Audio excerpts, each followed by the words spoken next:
Welcome. We are so grateful that you've joined us for this webinar entitled A Home for Future Leaders. We are very excited to welcome you, parents and supporters of our newly admitted Seahawks. Today is going to be a very straightforward day. We want to walk you through what does it mean to be at St. Mary's College of Maryland, that we're the National Public Honors College. We're going to talk to you, our fall 2026 admitted families, answer your questions, and we're glad some of you submitted questions ahead of time. And then we're really going to frame what it means to prepare for success together. We're going to start off by introducing ourselves. My colleague and I are from the Office of Student Success Services, the best office on campus, though, yeah, we're a little bit biased. I'm Patrice Darby, the Director of Student Success Services.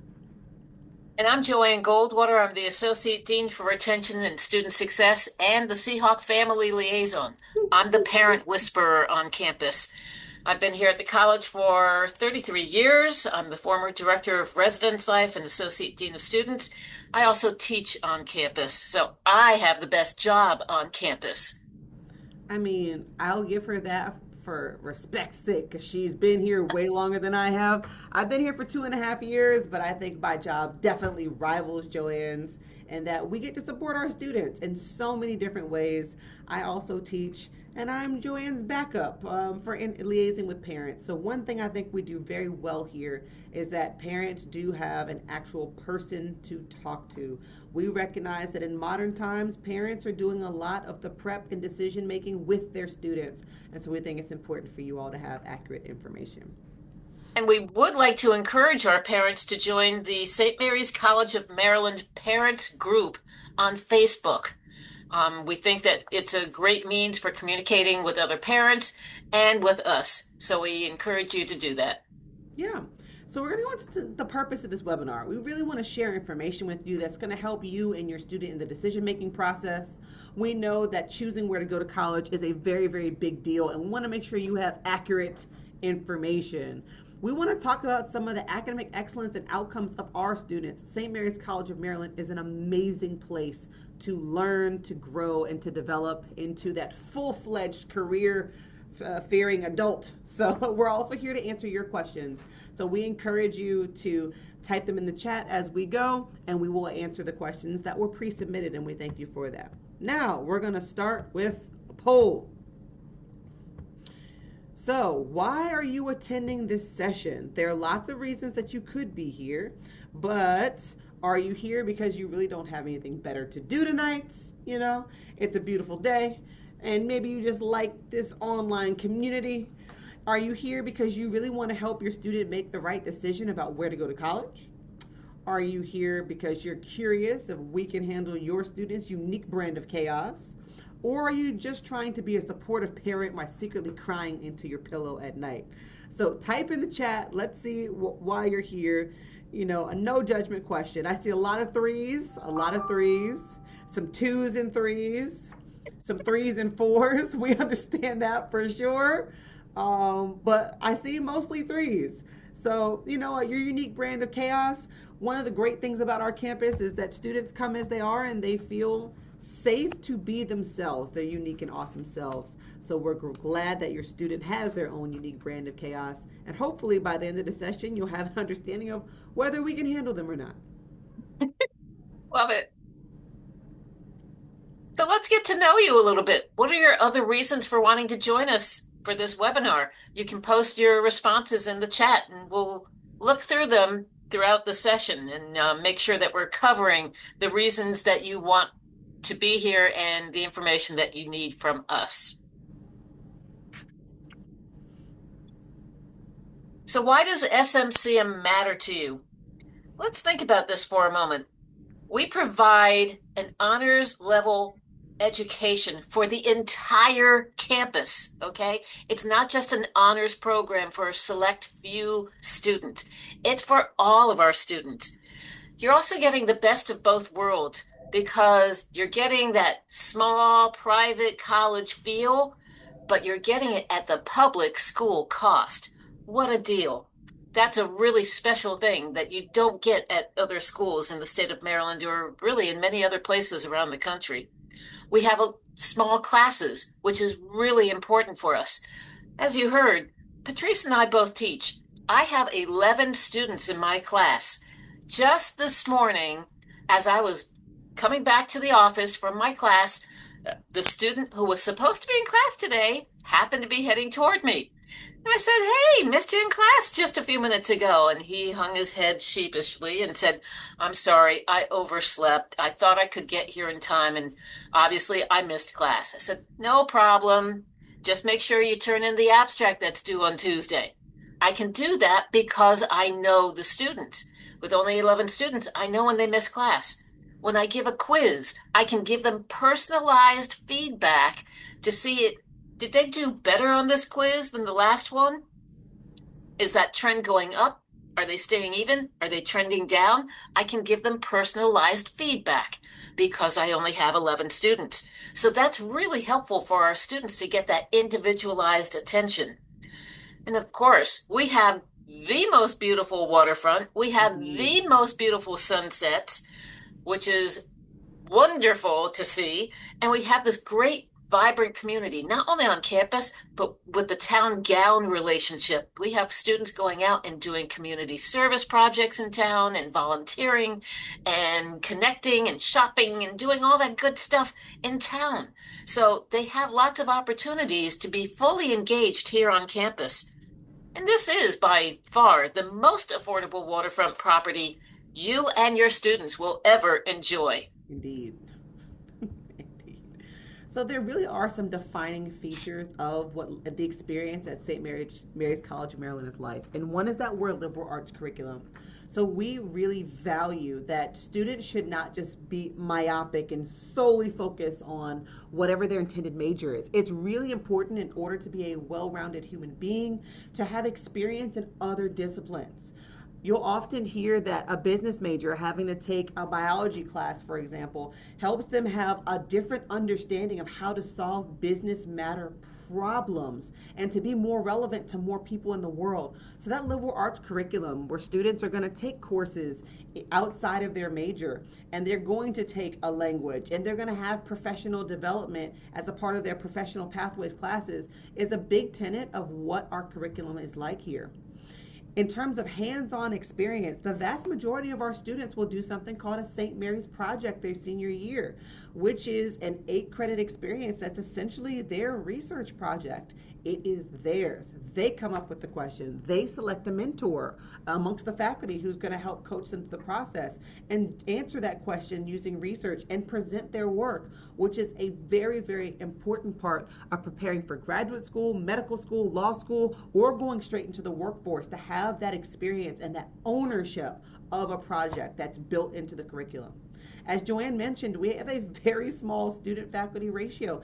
It's about 10-1. Our average class size is 19 students. So I am not an SMCM alum, and where I went to undergraduate, when I took my Introduction to Chemistry course, I was in a lecture hall with 450 other students in one room at one time.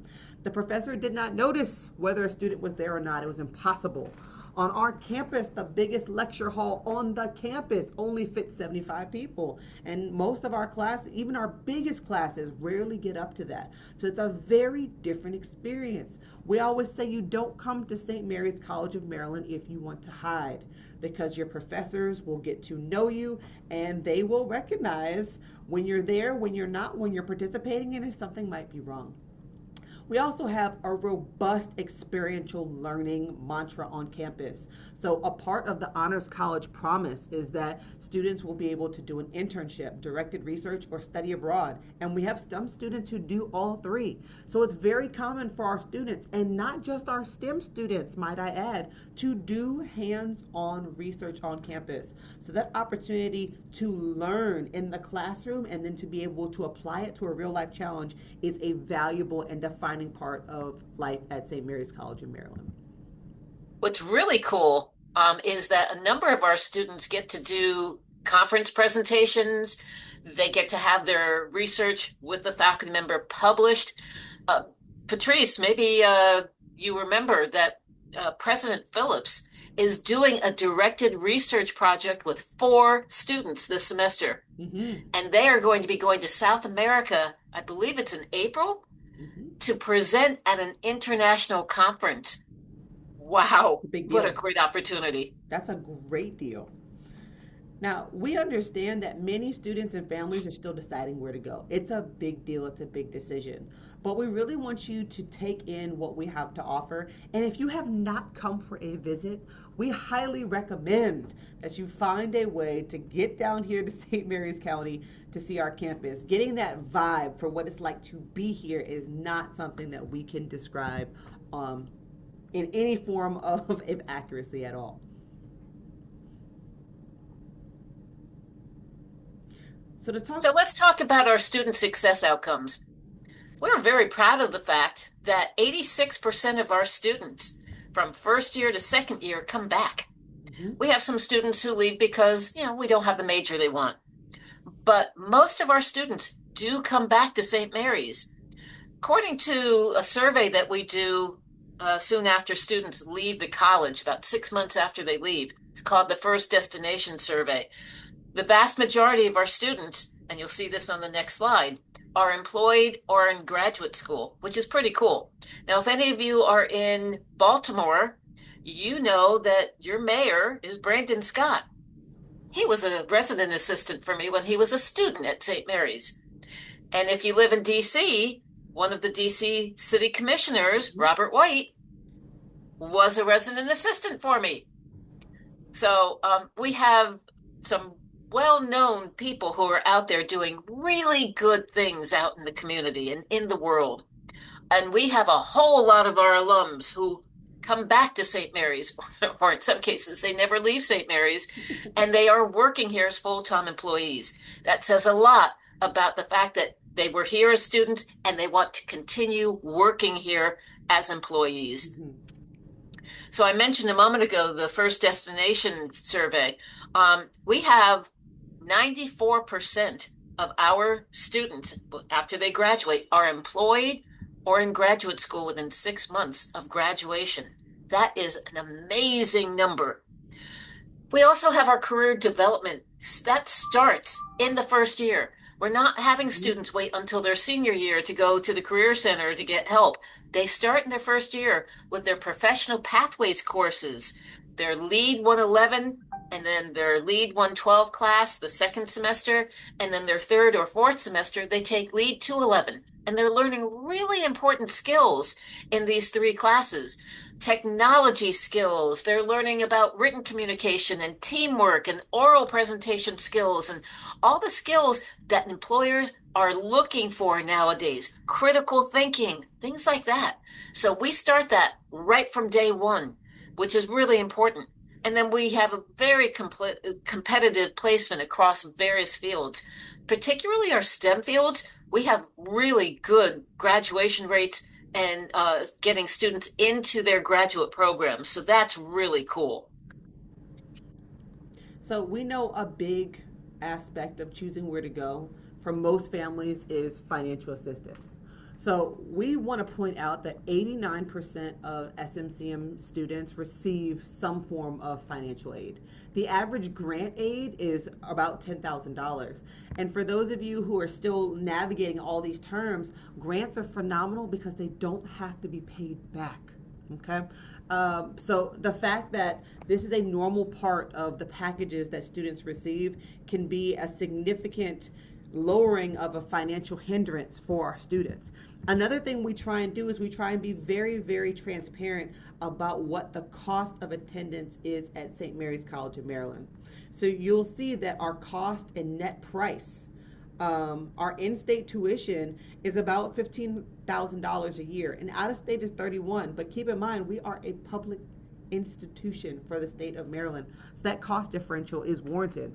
We focus on the net cost, not the sticker price. So there are some places that will throw forth their tuition and not the net cost, the total cost of what it means to go to St. Mary's College of Maryland. But on our net price calculator, it's easy for parents and families to understand not just the tuition, but what's the total cost of attendance here. And that transparency shows you that we're serious about helping you make a good decision, and it also shows that we're not trying to hide things in this process from you.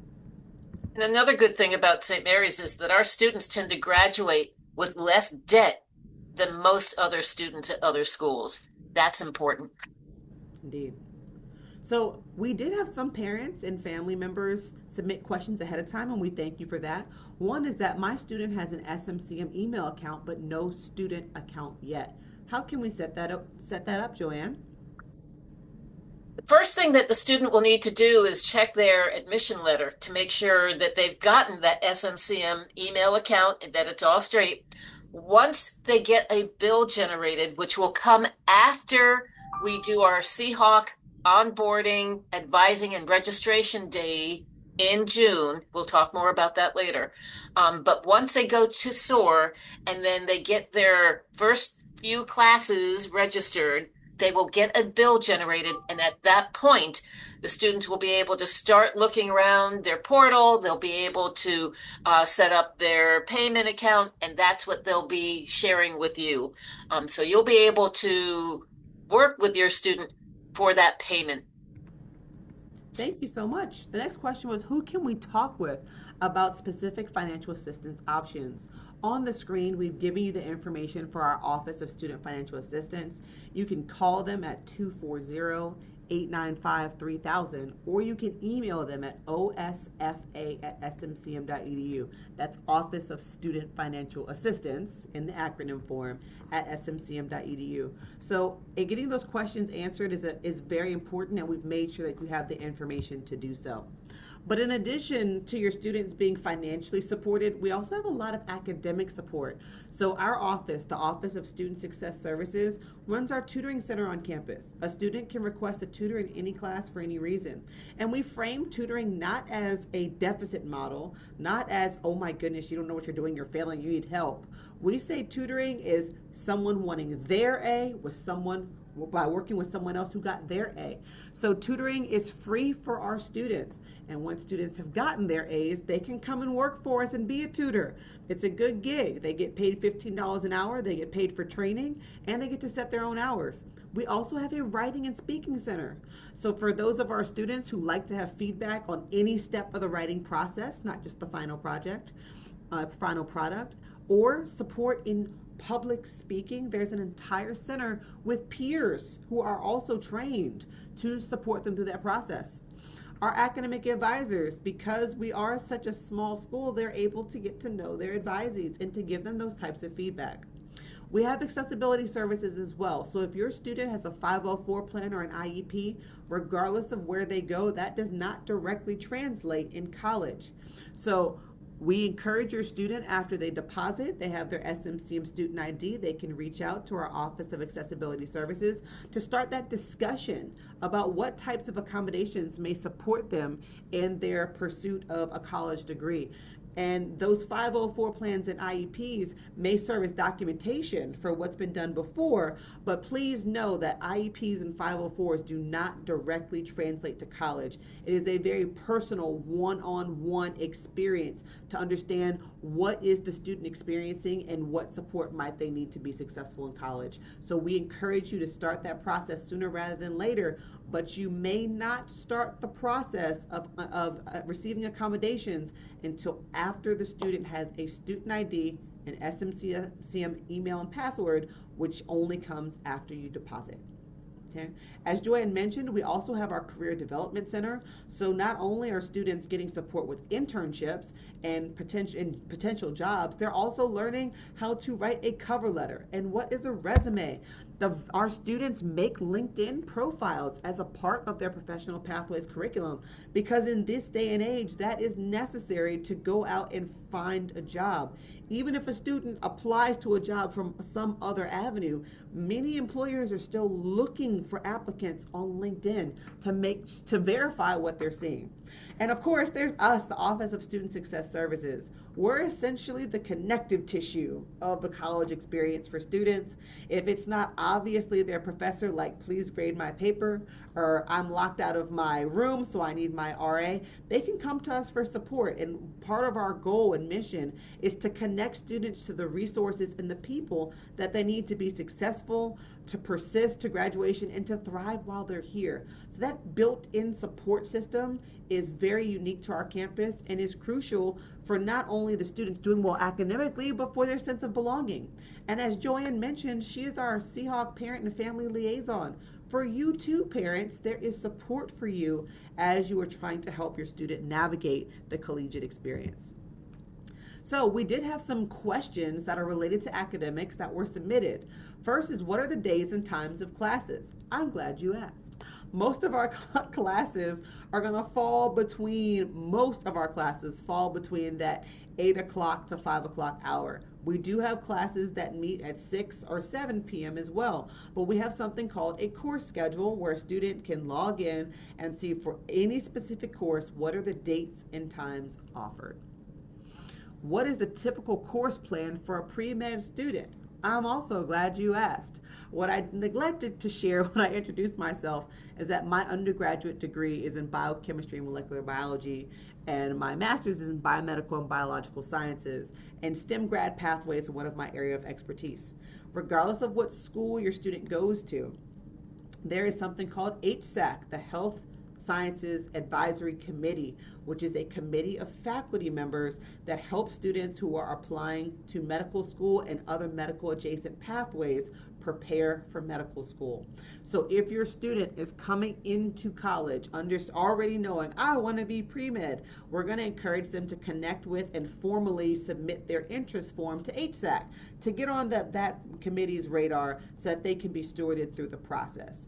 Now, it's a misconception, or I guess a commonality, that many pre-med students will major in biology, but you don't have to be a biology major in order to apply to medical school, as long as you make you meet all of your pre-medical prerequisites. On our website, we do have a listing of those, but we always encourage students to meet with their advisor and to meet with HSAC to understand exactly what their pathway should look like for pre-med. The next question was, how do AP credits transfer? We have an entire website showing exactly what course corresponds to which AP class, but if your student earned a 3, 4, or 5 on the AP exam, they will get credit for that score. The real question is, if I got a 5 on my AP English Literature exam, what course does that correspond to at St. Mary's College of Maryland? So we encourage you to go to our registrar's website to get those exact transfers, but a 3, 4, or 5 are accepted. And the last pre-submitted question of an academic nature is, how can we be sure that student registers for the correct classes? The first step is for the student to meet with their advisor. So at the end of the day, it really is the student's responsibility to make sure that they are on track for registration and on track for graduation by reading their major checklist, their minor checklist, and the requirements for general education courses. But once they have gotten an idea of what they want to take, they should meet with their advisor for feedback. Advisors are there to give students feedback to make sure that they are registered for the correct classes. Joanne, is there anything you'd like to add? I would like to remind folks that we also take IB credits and Cambridge credits. So if your student is in an IB program, make sure that they have the College Board send us those scores. Yep, we also do CLEP and a few other lesser known tests, but all of those equivalencies are on the website of the Office of the Registrar. So we may be a small school, but we have many, many resources. On this screen are examples of peer support. So we understand, especially our incoming students can be a little intimidated to meet with what I call an official staff member like myself or Joanne Goldwater. So we have peers who are trained to support students as well. Our PASS specialists, our peer academic success strategy specialists, orientation leaders, residence hall coordinators, and the like are student staff who are trained to support your student. In addition to the peer support, we have other resources on campus for students. On the next slide, there we go. They're social resources. So we acknowledge that academics are not the only growth area in which your student is pursuing. It's really important that they develop socially and that they find their people and feel that sense of belonging. We have an Office of Student Activities that can help get students connected to clubs and other activities on campus. Our Programs Board, our Student Government Association, and as Joanne mentioned earlier, lots of our students are also engaged in volunteer work. So there's a lot to be done here, and we connect students to resources. Our health resources, we have health services, and we also have our counseling services. So both the physical and mental health of students is very important, and they have support here. And again, our peer health educators are those peers, those same age students who are a little bit more senior and have been trained to support our students through both physical and mental health topics. As I mentioned, did I mention tutoring? I did mention tutoring because I cannot stress how important tutoring is, and we make it easy. As a matter of fact, this is an example of the Need a Tutor QR code and flyer that is in every building on campus. So we try and have easy access. We have reference librarians who are like superheroes when it comes to trying to find information that you need for papers. And so many teaching assistants, LA lab assistants, and the like who are there to support your student. So the academic resources, the social resources, the health resources are all of there. In addition to our office, the Office of Student Success Services, there's also the Dean of Students. As I mentioned, going and doing a study abroad is a big part of the Honors College Promise. We have an entire Office of International Education that is there to help students navigate through how can I do a study abroad and make sure that it is enriching in the way that I want without increasing my time to graduation. We have formal partnerships with many institutions and programs, and in some of those partnerships, the tuition that you pay here counts for your international experience. So it doesn't even always have to pose an additional financial burden. So we encourage students to get to know the different offices and different supports on campus for them so that they can have the fullest experience possible. Now, we did have some pre-submitted questions that have to do with the American with Disabilities Act. So Joanne, the first question is, what resources are available for ADHD and neurodivergent students? Our Office of Accessibility Services is very much at the forefront of providing support for our students who are neurodivergent. Our office is very much involved with providing some time management opportunities to learn about time management and how to avoid procrastination and sleep strategies and lots of different coaching opportunities to help not only our students who have ADHD or who are neurodivergent, but all of our students learn these really valuable executive function skills. That being said, we are not executive function experts. No. And we don't provide executive function coaching specifically. We do parts of that to provide occasional support for our students. We have some students who meet with us every 2 weeks, some students who meet with us monthly. We cannot meet with students once a day, that sort of thing. We don't go and wake up students. We don't go knocking on their door saying, hey, time to go to class. We don't tell students when it's time to do their homework. We don't supervise them doing their homework. Students have to have a certain level of self-responsibility to be able to monitor what they're doing and when they're doing it. But we can provide some support for our students who, to level the playing field for them. Indeed. And part of that responsibility to seek support is understanding how and why to join a study group. So we have something called, our Mutual Accountability Study Hall for students who know that they kind of need that accountability of being in the room with someone else to study. There's a study hall that is advertised on campus, particularly by our Office of Accessibility Services, where students have a place to come at a specific time to build that mutual accountability. So the resources are available, but part of the growth and development of being a college student is taking that first step to seek and utilize the available resources. So as I mentioned before, to apply for accommodations, you can only apply for accommodations after you have deposited, you have an SMCM student ID number, username and password, but then you are welcome to reach out to our Office of Accessibility Services to formally start the process. And when I say you, I mean your student. Okay, parents, I know I have a student with an IEP in the K through 12 land.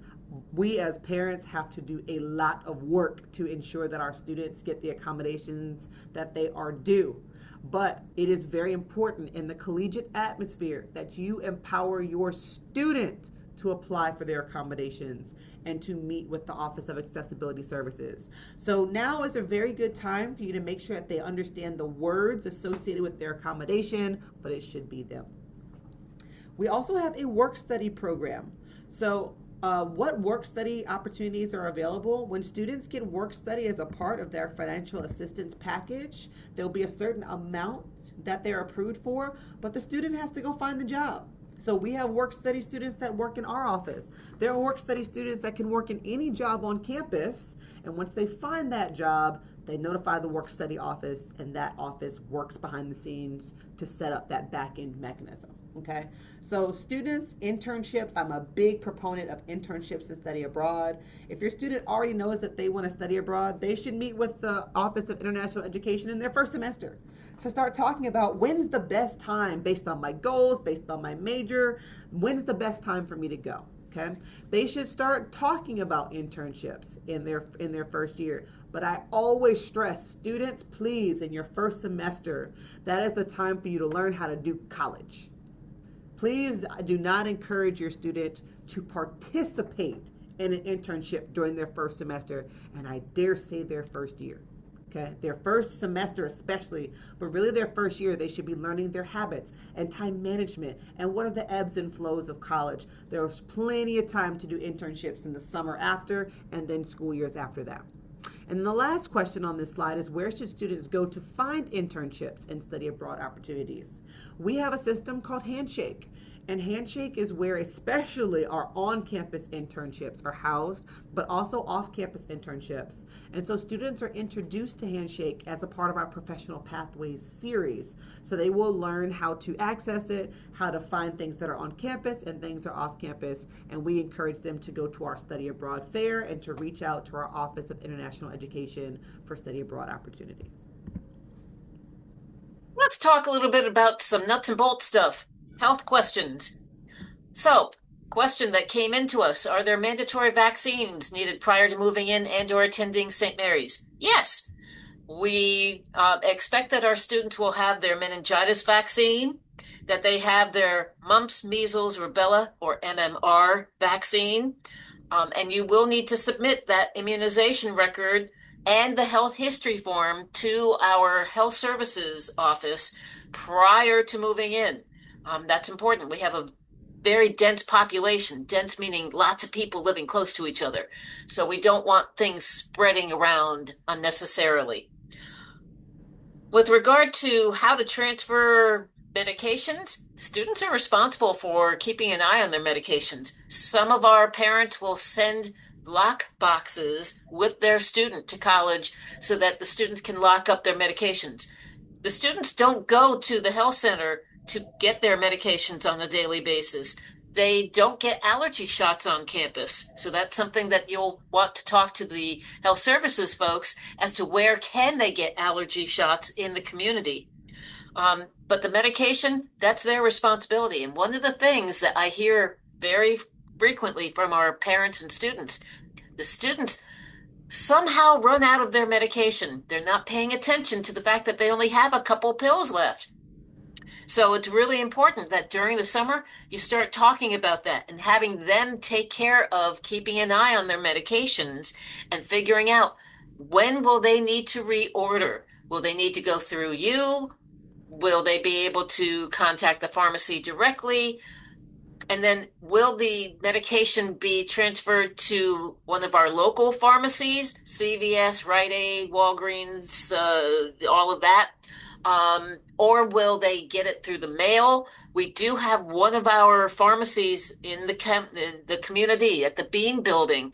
They will deliver to the campus on Wednesdays. So medications could come through them. But that's something to be thinking about during the summer. And then there's another question about, is there a nurse on campus? Yes. We have a certified registered nurse practitioner who meets with students by appointment. We have 2 registered nurses. We also have a certified nurse assistant. So we have a fully staffed health services staff, and they do meet with a lot of our students regularly. Let's talk a little bit about campus life. We have, for a small college, an awful lot of clubs and organizations that students can belong to. And that's really important because we want the students to get out of their rooms, to meet people, to let their hair down, have some fun, learn some important leadership skills. So they can do that by joining one of our 70 clubs. They can do that by getting involved with the Student Government Association, SGA, writing for the Point News, which is our biweekly campus newspaper, joining Avatar, which is our literary magazine that comes out every semester. Get involved with the World Carnival Planning Committee, join an advisory board, lots of opportunities. Really important for that sense of belonging and to get that friend group, get their group together. We have NCAA Division III athletics, all 3 seasons, fall, winter, and spring. And some of our teams do really, really well. We have championship teams like our women's basketball team this year. So lots to do with the sports arena. We've got our Jamie L. Roberts Stadium. We have the arena in the Michael P. O'Brien Athletic and Recreation Center. We have our fitness center. We've got lots of opportunities for students to take care of themselves, not just their minds, but their bodies as well. If artists and musical groups and dancing and all of that is your cup of tea, then the Dodge Performing Arts Center, which is a fantastic addition to the county, we have lots of activities that take place in the DPAC. That's what we call it on campus.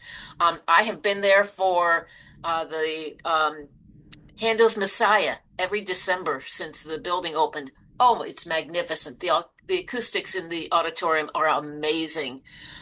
So lots of opportunities for students to enjoy those kinds of artistic endeavors. And then down here in Southern Maryland, being outdoors is a big deal.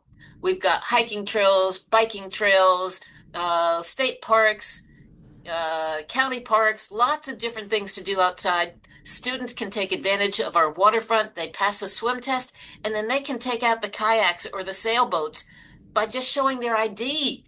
Amazing! So our waterfront is very active, particularly in the fall and the spring, obviously. If they want to get involved with sailing, we have a sailing club. I always say that students should never leave this college without learning how to sail. So it's really very special. So our residential experience, we guarantee housing for our students all 4 years. Not many places can say that. Mm-hmm. We have a very developmental philosophy. Our first-year students and some of our second-year students live in our traditional style residence halls, double rooms, a big common area bathroom on each wing, and lots of staff there to help them with the transition to college. Some of our sophomores and a lot of our juniors then move out to our suite style housing. Fewer staff members, a little bit more freedom, a little bit more space, more independence. And then as juniors and seniors, they can live in our apartments and our townhouses where they can be off the meal plan because they have full kitchens. Learning to cook is an important skill. They also get to clean those units themselves. Housekeeping doesn't come in to clean except at the very beginning of the year and after they move out at the end of the year. So they are responsible for cleaning.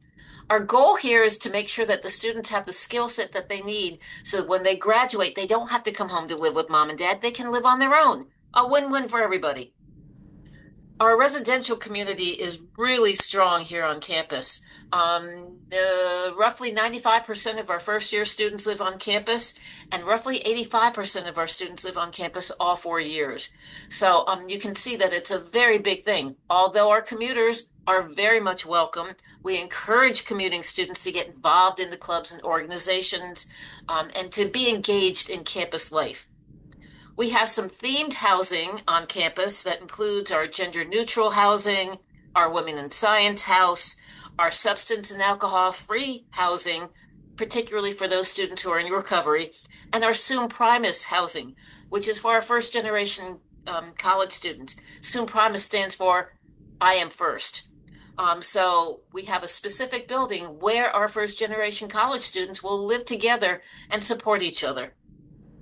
My son, when he was a student here, lived on campus, even though I live 18 minutes away from campus. I had him live here because I knew the importance of that residential experience.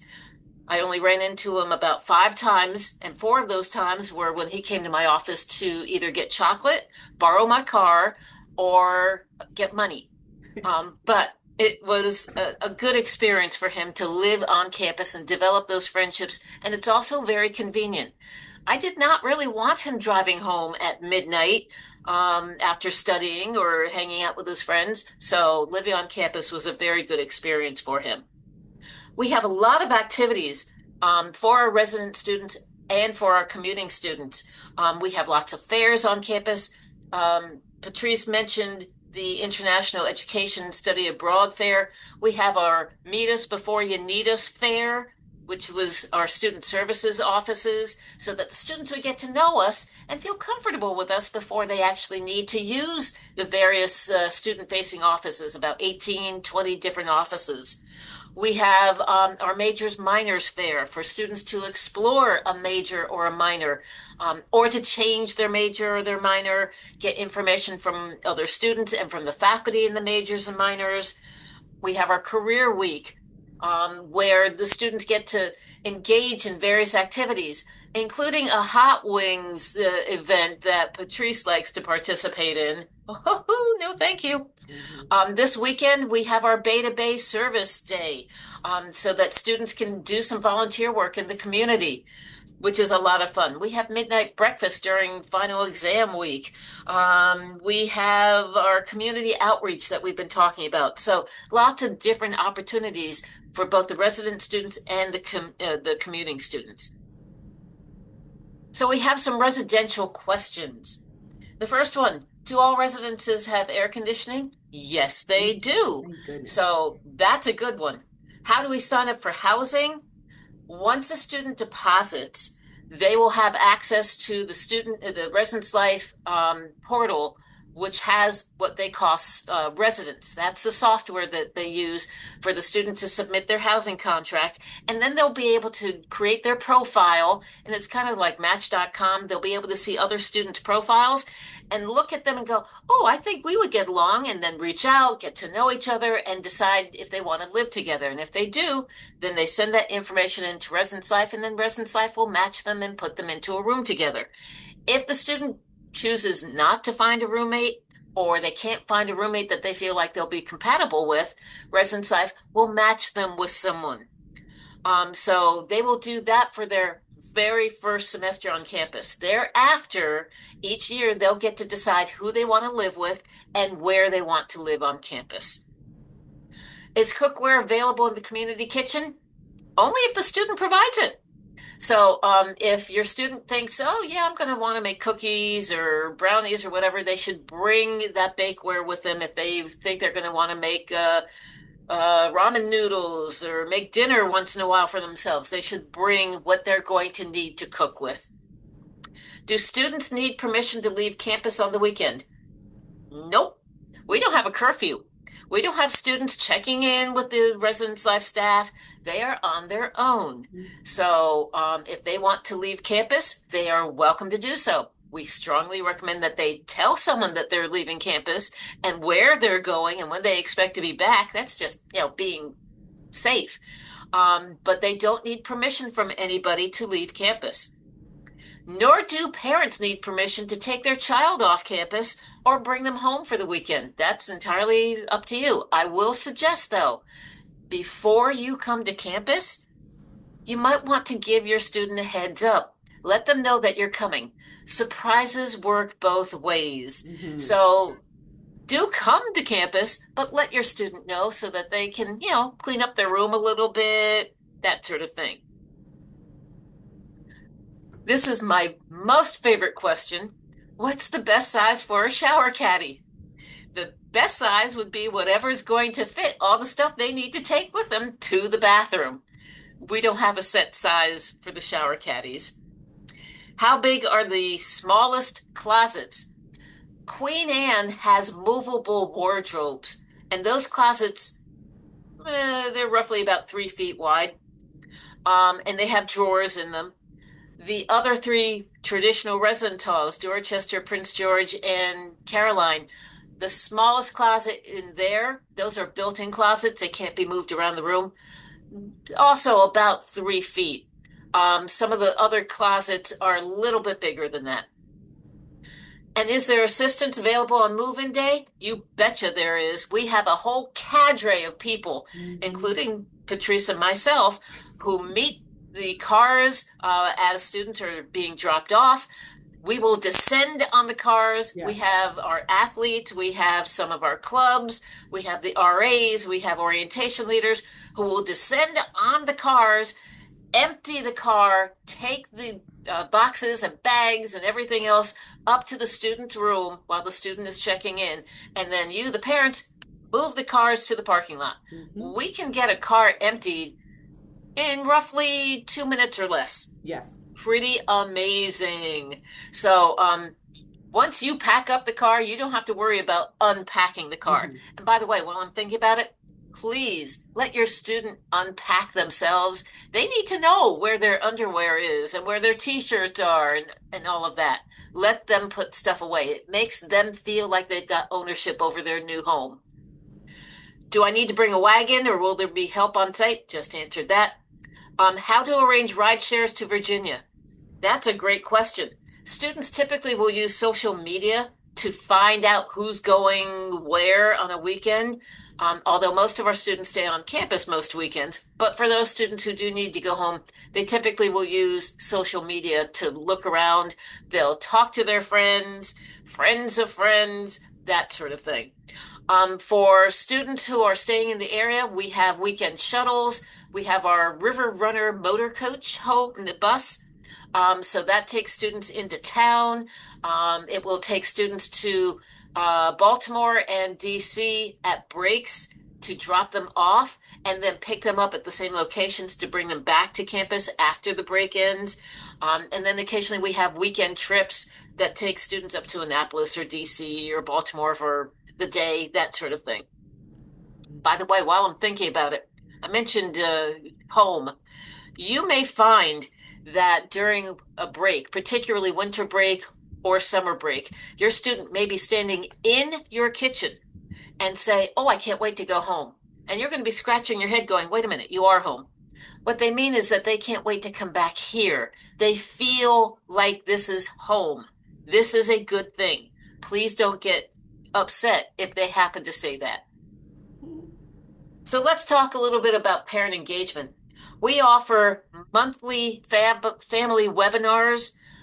We have them actually posted on the OS3, Office of Student Success Services website. We also have monthly newsletters that go out. You can see our past newsletters on our website. We have Family Weekend, which is typically the second or third weekend of October, depending on the year. It's also our homecoming weekend, so we combine both events, homecoming and family weekend, into one big family weekend kind of thing. It's lots of fun, lots of activities. We suggest that you sign up early for things like the river cruises.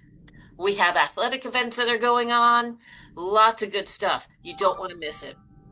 And then there's, of course, ongoing support through the Seahawk Family Liaison. We will answer your questions. Now, if you have specific questions about your student, we can only answer those questions if the student has submitted a Family Education Rights and Privacy Act form, FERPA for short. If they don't submit that form, we can't give you specific information about your student, but we can answer general questions. So how can I support my student during their first year at college? Great question. First off, I would suggest that you ask open-ended questions, not "How are you?" "I'm fine." That doesn't tell you anything. Instead, try asking them questions like, "What did you learn in biology class this week? What made you laugh today? What are you worried about today? What's your favorite course and why? Who'd you eat with today? What are you excited about doing this weekend?" Those are the kinds of open-ended questions that can't be answered with just a single yes or no or "I'm fine." Please be prepared for your student to change. They may change their hair color. They may change their hairstyle. They're probably going to be changing their opinions and their perspective because they're going to be engaging with people from different backgrounds, different experiences, different cultures. Be open to that change. And please don't overwhelm your student with issues that are going on at home that they can't do anything about. They have enough on their plate here without having to worry about stuff going on in the home front, especially if it's out of their control. Please don't be upset if your student doesn't talk to you as much as you're used to. We often get calls. I haven't talked to my student. Well, when was the last time you spoke to them? Yesterday. Okay. Trust me, they're okay. They may be involved with studying, sleeping, engaged with their classes, they're hanging out with their friends. It's a good thing if they don't have to be on the phone with you all the time. You could set aside time. I typically say Sunday nights are good to connect by phone if they're not touching base with you regularly. And don't be upset when they come back with something that you weren't expecting. Okay. Please don't worry as well that once you drop them off here, oh my gosh, bad things are going to happen. Instill in them your family values. Talk to them about family values during the summer. Talk to them about your family expectations while they are here on campus. Trust me, they are listening to you. The best time to talk to them about these kinds of conversations and other difficult conversations about alcohol and drugs and sex and that sort of thing is when you're in the car. Believe it or not, it's much easier to talk to people when you're not staring at them, okay? Eyeball to eyeball. When you're sitting next to each other in the car and you're driving or they're driving, it's much easier to have those conversations. They're also a captive audience, okay? They can't just walk out of the room. So talk with them about these kinds of things that you think are important. Allow them to have independence and responsibilities and opportunities to grow and to struggle. Struggle is a good thing. In our office, when somebody fails, we say it's their first attempt in learning, FAIL, first attempt in learning. Give them opportunities to bounce back. That's important. Let them be responsible for their laundry. Let them be responsible for making doctor's appointments and dentist appointments and that sort of thing because they need to start learning that. Trust me, you don't want to be doing that for them when they're 35 years old. They need to have the opportunities to learn how to do that now. So, Patrice, why do students choose St. Mary's? It really comes down to three reasons. One is their personal attention. We always say if a student wants to hide, this is not the place for them. But most people appreciate knowing that their faculty and staff really cares about them and sees them. The second is the academic challenge. We have students who are very passionate about their disciplines, who want to learn more, who want to be challenged to grow as an academic in their field. And then third is really an authentic community that includes a gorgeous waterfront. One of the things I love is that our students show up as their authentic selves. There's no one type of SMCM student, and students feel that vibe and are comfortable enough being their authentic selves. So we've done a lot of talking, but we know one thing that you really want to hear is to hear from people who are not us, who don't work from here. So we actually have some live or real quotes from students and then some from parents. And one says that my advisor has helped me a ton in sorting out how to graduate when I want to. As a transfer student, I had a lot of credits but no upper levels. We plotted all the credits I had brought in and where they would fit in for the requirements that are needed to graduate here, and used that to map out my last 2 years. Coming from a community college where I never met with an advisor, the difference in support is astounding. Our next student quote says, everyone here is very nice and does their best to help you when you ask for help. Whether it's other students, your teacher, or your advisor, the people here do want you to succeed. The moment I first visited SMCM, it just felt like home. I've always gone to smaller schools and have always valued the close relationships that I could build with my professors and other students. You can definitely get that here at SMCM. A third student, the worst thing is walking to classes when it rains.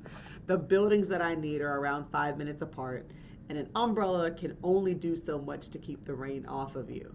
So, as an aside, before I keep reading the quote, Joanne and I coach students about what is a reasonable and unreasonable reason to not go to class. And we frame for them fully. Just because it's raining doesn't mean you can skip class reasonably. Uh, so, to continue on with this student's comments, though, there are a lot of things that are great about SMCM, such as the small class size and individual attention given by professors. I live in Waring Commons, which is one of our upperclassmen housing, and have great roommates. And when I feel homesick, SMCM is close to home, so it is really convenient and easy for me to get a quick home cooked meal. A fourth student said one of the most impactful forms of support I've experienced at SMCM has been from the professors. They genuinely want their students to succeed. I've found that when I communicate openly and respectfully about any challenges or conflicts, they are very understanding and willing to help me find solutions so I can stay on track. SMCM is unique in that classes are not taught by graduate students. Classes are taught by professors. We don't have graduate student instructors. We don't have graduate student TAs. The faculty members come here because they care about undergraduate students, and that is not something that you get at every university. All right, our last student quote from you. The student said, students who are most confident and ready to step into life after college extend their education to both inside and outside of the classroom. Seek part-time work, volunteer, and become involved in clubs. SMCM provides abundant access to all three. Take time to discover what you are passionate about, to refine your skills, and to become increasingly independent so that you may more easily achieve your aspirations. The beauty of SMCM is the connections that can be drawn from it. And then we have some parent voices. One of our parents said, one of the things we really liked about St. Mary's was the emphasis on the academic intervention to help students be successful. I attended where I think I met with my advisor twice in my time there. It was very much a sink or swim environment. I always worried about my child so far away, but I have trust in St. Mary's to protect all the students there, and we really try hard to do that very well. Another parent said, I found your advice so helpful last year for my daughter. I'm so impressed that someone from the college responded to my post within 5 minutes after 8 p.m. on a Friday night. That's dedication. That was a comment that came because of a response to a Facebook page. My son chose St. Mary's because he felt comfortable there, comfortable in the dorms, in his classes, and in the college garden. He tells me it felt like home from his first visit. Ooh, I'd like to hear that one. Another parent said the most impactful support my son has received at St. Mary's has been encouragement to pursue his interest in aquaculture. His passion is recognized and appreciated by the faculty members he has worked with. I think that would be a true statement for all of our faculty. The advice I would give to new Seahawk parents is to keep the line of communication between you and your student open always. So why do families choose St. Mary's? Again, the safe environment. You can leave your child here and feel confident that we are going to take care of them. We will keep an eye on them. This is a safe environment. I have been on campus at all hours of the day and night, and I have never felt unsafe on this campus. And I walk around campus at night by myself and feel fine. It's a well-lit campus. We have truly excellent academics on our campus. Like I said earlier, this is an honors college for everybody, not just a select few. And we do our very best to balance that challenge that they're going to get in the classroom as well as outside the classroom and give them the support that they need so they can be successful in both arenas, inside the classroom and outside the classroom. And then, of course, we have strong outcomes at a manageable cost. Like I said earlier, that private-public dual role that we have, which is very unique and special. So how can parents get support? Discuss the academic and outside of class goals that you as parents and as a family have.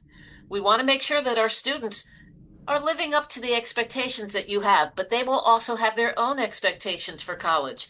So it needs to be a two-way communication going on. Please encourage your student to visit campus again. And if they have not visited at all, you've got to see it to believe it. You really do need to come down here for a visit. Listen to your gut. I always tell students and parents, if it feels like the right place, your gut will tell you. If it doesn't feel like the right place, your gut will tell you. Listen to your gut. We also encourage the parents to please promote that independence, that sense of I can do this among your students, okay? The students have to own their education. Sometimes students come here and their parents are pushing them to go in a certain direction for a major, but that's not where the student's passion is. Please let your student find their passion and then follow their heart. We also know the power of encouragement. Students value your input. It used to be that parents and students, we tried to, keep them apart. We know that parents are very much involved in student decision making. So please encourage your student to think very clearly about what they need and what they want out of their college experience. If you feel like they would benefit from coming to St. Mary's because of our small school and that individual attention, then maybe you can influence them a little bit. Your confidence will inspire them to feel more confident, and that confidence will reduce their anxiety about leaving home. Some students have never left home. They've never been to sleepaway camp. They've never slept away from home. They might be a little anxious. If you're confident about them coming here, that will inspire them to feel confident, and they will probably feel better about going away to college. Affirmation also strengthens their commitment. If you feel good about them coming to St. Mary's, let them know that. That affirmation will help them feel better about committing to come to the college. And then positive reinforcement always works really well. We try to positively reinforce students when they make Dean's List, for example. We'll send them a note of congratulations on making the Dean's List because we want that kind of behavior to continue. Your positive reinforcement of their decision is important. We also know that going to college is a transformational experience for your student. We have the rigorous academics, we provide that meaningful mentorship, and we prepare our students for life after college. So you being involved with that transformation and feeling comfortable with it and confident in it will go a long way. When we ask our graduating seniors what they're going to miss most about St. Mary's, in no particular order, they tell us the sunsets over the river, their friends, and the faculty. That says a lot about that transformation that they will be undergoing. We start that meaningful mentorship very early, from their first semester all the way through graduation and beyond. Lots of our alums will reach back out to us for mentoring, for coaching, just to let us know what's going on with their life. And that's a really special thing for all of us who work here. So we invite you to join our community as you're trying to make your decisions. Let us know if you have questions, and really talk with your student about where they're thinking and where they feel like their gut is leading them. But once they make that decision to come join us because life is better by the river, they should submit their deposits, and the sooner the better. Once you've submitted your deposit, that is how students get their SMCM email addresses, usernames, and passwords, and they will have the new student checklist. So things like our foreign language placement exam, our math assessment, all the things they need to be doing ahead of time to prepare them to start off strong in the fall. We highly, strongly, we emphatically encourage you to attend SOAR, which is our Seahawks onboarding, advising, and registration in June. We'll be there. You'll see us. You'll meet us in the flesh, in person, to answer your questions and to help facilitate that process. And then in August, make sure that you all have a clear understanding of what dropping them off and bringing them to college is going to look like. How long are you going to stay? What are you going to help them do? And then when do they need to transition into being a college student? So we hope you join us, but that drop off in August, that planning cannot be overstated in terms of reducing the students' anxiety about starting this next chapter of their life. Parents, we do have engagement for you. Okay, so March 25th And April 1st are our Admitted Seahawks celebrations. We've met some of you at our Admitted Seahawks celebrations, and there are parents that we've met in previous years that we've continued a relationship with. April 11th is our last Admitted Seahawk Day on campus. If you have not had a chance to make it to campus, this is a great opportunity. Our incoming president, who started over the fall, President Phillips, her inauguration is on April 17th. It's going to be a big event. If you are able to come to campus for that, we highly encourage that. And then open house on April 25th as we creep ever closer to that May 1st deadline. In the summer, though, as we mentioned, SOAR, that Seahawk Onboarding, Advising, and Registration Day, you choose one day, but you can either choose June 22nd, 23rd, or 24th. And like I said, we'll be at all three. And then we are planning a virtual parent training series over the summer. As we said, we fully recognize that most parents are in partnership with their student as they're making decisions. So we want to make sure that you all have accurate information about what is going on and how things work and decisions that need to be made as well. So we hope that you join us there. Then we will get to that move-in day, which is August 27th. And then, as Joanne mentioned, we do our monthly family webinar series. So come and join us. If you have questions, you can ask your general questions then. In the meantime, if you have questions about your specific situation or student, you're welcome to email us, and we'll share our contact information on our last slide. Oktoberfest is that family homecoming weekend that's thrown together. It's a lot of fun. October 16th through 18th. As Joanne mentioned, we highly recommend that you register early. If there's a registration, the answer is yes, register and do it early. It's a very, very popular event and a great event on campus. So thank you so much for joining us. We really are aiming to give you the accurate, timely information you need to help your family make that decision about where your student's going to enroll. If you would like to reach out to the two of us, myself, Patrice Darby, and the GOAT, Joanne Goldwater, we are both in the Office of Student Success Services, known on campus as OS3. You have our contact information there. Joanne is specifically the Seahawk Family Liaison. We encourage you to join the Facebook page where you'll see lots of other parents, and to email us at families@smcm.edu. So we hope to see you this fall. Go Seahawks, and please reach out to us if you have further questions. Thank you. Bye. Thank you, folks.